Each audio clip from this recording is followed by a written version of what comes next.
I travel a great deal and I look at a lot of art. I'm very interested in architecture, certainly. I'm very interested in landscape, and I'm very interested in context.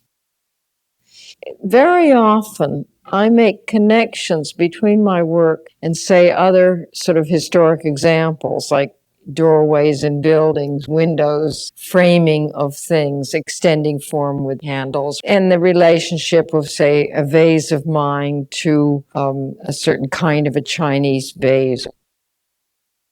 I think I usually do something first and then make the connection later. It's often not that I look at this and then I go home and do it.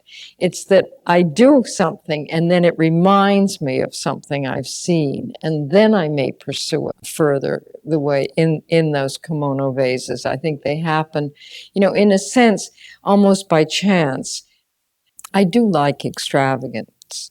So I think if I'm going to err, I usually err in that direction of too much rather than too little. I had been doing triptychs that were one piece made out of 3 segments. And the spaces in between the segments were important, but essentially the center was the centerpiece, and then there were the 2 side pieces. I started making a piece like that where the handles became more abstract, these attached segments, and they got very interesting to me. And then I was putting one together and I realized that it didn't need a third piece, that what it was complete with those 2 pieces, because then the center of the piece was the space in between the pieces.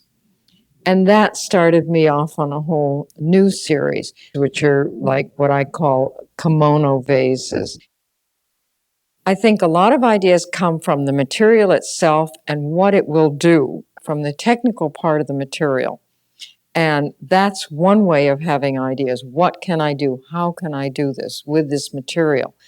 And so that the limitations of what I'm able to do with the clay may lead me to having ideas. On the other hand, I think then the rest of it all sort of comes feeding into it. One of the things I'm very interested in is how far I can go away from the pot, the container, and yet still have that be valid in the piece. There's an implied function, and one interacts with the piece with that knowledge. I think it's very important that the rest of the piece be seen somehow with that as, the central sort of thing that holds it together.